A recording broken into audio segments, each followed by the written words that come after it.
जितनी भी कलकत्ता में मूर्तियाँ होती हैं महारानी की, महिषासुरमर्दिनी की, जितने भी पंडाल बने होते हैं वो सारे बाबू घाट पे ही आते हैं। और यहाँ पे सबसे बड़ी बात ये है कि यहाँ पे लाखों की भीड़ होती है, लाखों के श्रद्धालु जो होते हैं पंडाल को उठा के यहाँ पे लेके आते हैं बाबू घाट पे।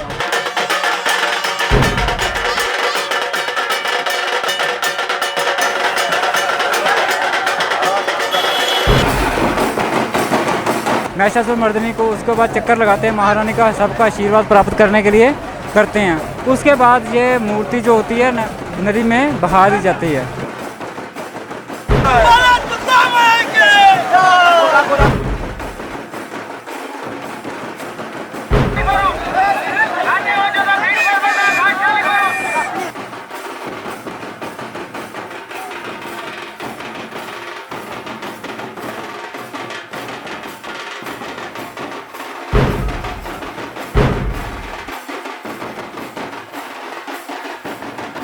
कम से कम जब मूर्ति उठाते हो आप, जब नदी में बहाव करते हो तो आपको कैसा महसूस होता है? यहाँ पे बाबू घाट पे कितनी मूर्तियाँ आ जाती हैं आपके हिसाब से? बिना से वो तो पुलिस का पास इन्फॉर्मेशन है, हम लोगों का पास नहीं है। आप देख रहे होंगे कि कितनी विशाल मूर्तियाँ हैं जो लगातार सृष्टि से पूजा शुरू की, उसके बाद इस महारानी को विदा किया जा रहा है भक्तजनों की तरफ से।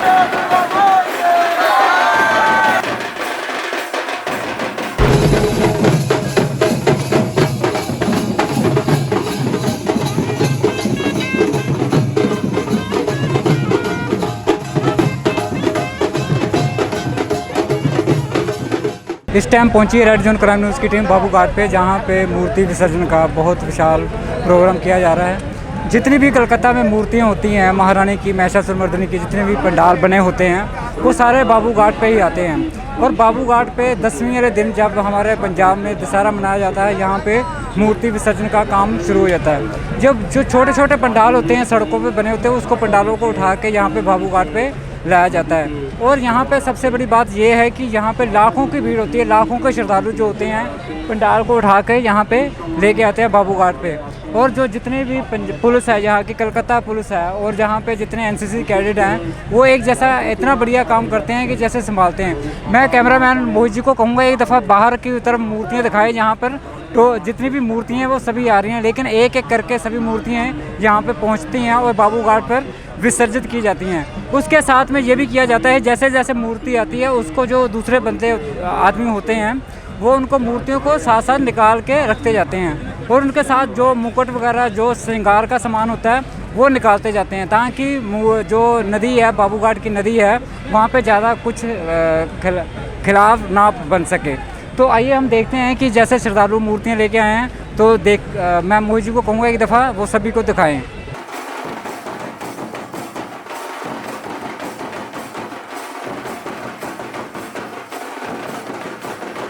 जब हम बाबू घाट पे पहुँचे वहाँ पे हमारे मिठुन से बात हुई, तो जो कहते हैं कि हम मूर्तियाँ उठाते हैं। नमस्कार मिठुन जी। नमस्कार। तो आप ये जो मूर्तियों का काम करते हैं कितने सालों से करते आ रहे हैं? मैं 6-7 साल हो गया।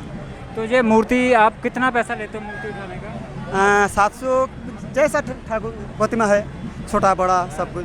तो कम से कम जब मूर्ति उठाते हो आप, जब नदी में बहाव करते हो, तो आपको कैसा महसूस होता है? बहुत अच्छा लगता है, इसलिए तो हर साल हम लोग यहाँ दल बद के आता हूँ, बहुत अच्छा लगता है। तो जो लोग इतने दिन पूजा करते हैं उसके बाद आप कहते हैं कि हमने उठाना, तो आपको एहसास कैसा होता है?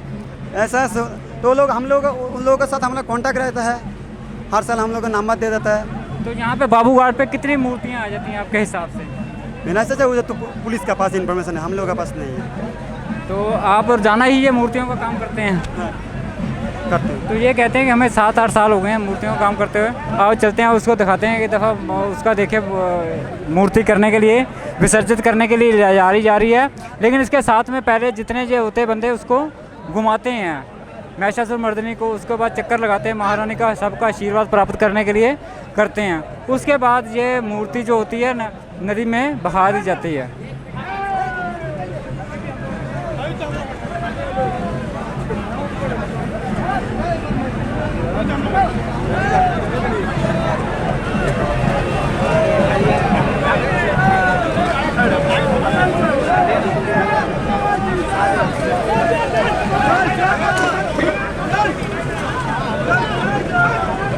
आप देख रहे होंगे कि कितनी विशाल मूर्ति हैं जो लगातार सृष्टि से पूजा शुरू की, उसके बाद इस महारानी को विदा किया जा रहा है भक्तजनों की तरफ से।